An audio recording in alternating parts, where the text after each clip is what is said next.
Flat tyres can be a bit of a pain, can't they?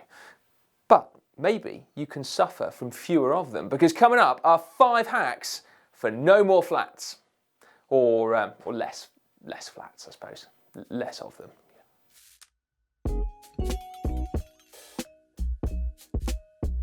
We know from our videos about road tubeless that some of you don't really like that system, and one of the reasons that you give is having to faff around with liquid latex sealant. If that's you, then you might not like this next hack, but at least in this case, it would all be contained inside your inner tube. You hear that? That's right, just because you're not running road tubeless doesn't mean that you can't get the benefits of latex sealant. All you've got to do is remove the valve core on your inner tube, which is the little threaded bit that sits just underneath the lock nut of the valve, and then inject, using something like this, 40 mils of sealant inside the tube.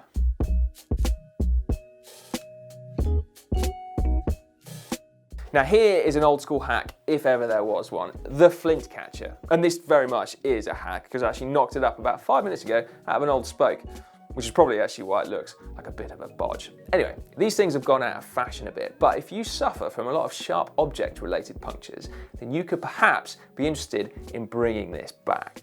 So it works by bolting on to your brake calipers. Disc brake users, I'm afraid you're not invited to this particular party. And then that little bit of wire there sits just over the top of the tyre. I mean, if any objects are picked up, they'll get brushed off by that thing before they then have a chance to work their way through the carcass of the tyre and into your inner tube. Now, as I said, you can hack one of these together. This is literally made out of an old spoke. You could do a much better job, I'm sure, with a little bit more time and a little bit more patience. Or you can actually buy a cheeky little vintage number off eBay for just a handful of loose change.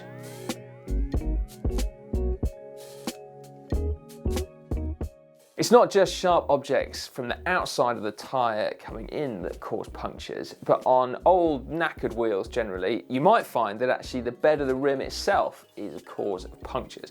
And that's because unless you've got a really nice smooth rim tape inside, like this one we've got here, then you could find that some sharp edges end up protruding through. So that could be at the valve hole or it could be at the spoke holes. So if you're super serious about trying to minimize the risk of punctures, you might want to add an extra couple of layers of rim tape.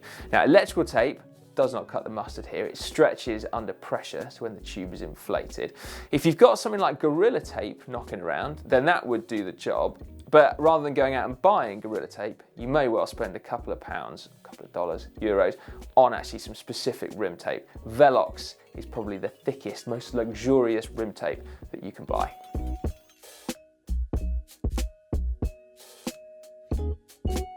Tyres with reinforcement. Now, I know a lot of you would say that something isn't a hack if you've actually got to spend proper money on it, but considering that we all have to replace our tyres from time to time, this one seems like a sensible suggestion, even if it's not technically a hack.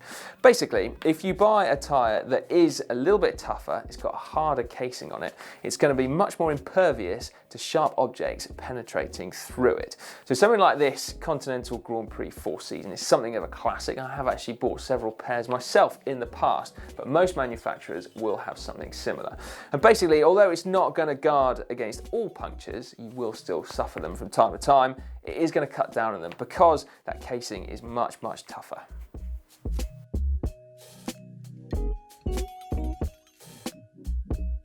What do you do with your old worn out tyre then?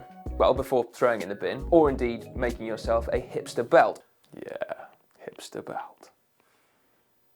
Why not take the drastic step of cutting off the bead of the tyre, something you'd probably have to do if you were making your hipster belt anyway, but then line the inside of your new tyre with your old one. Now granted, this is probably going to feel monumentally slow, possibly even a bit horrible to ride, but on your town bike or maybe a touring bike that's already going to be heavily laden and therefore relatively slow. Anyway, not a bad shout. Double the tyre, double the protection. Now, I do have a confession to make here. I don't do any of this stuff. None of it. I run standard Continental GP4002 tyres and I'm perfectly happy with that, with of course standard inner tubes as well. Because as well as all those hacks, there are actually other perhaps easier things that you can do that may well reduce your risk of punctures. Firstly, it's running wider tyres, so 25s, 28s, perhaps even bigger than that, especially if you are a bigger rider. And then it's also about where you ride. So firstly, looking where you're going, so avoiding things like potholes where you can, or patches of broken glass. But then not riding in the gutter of the roads. That's where debris tends to collect.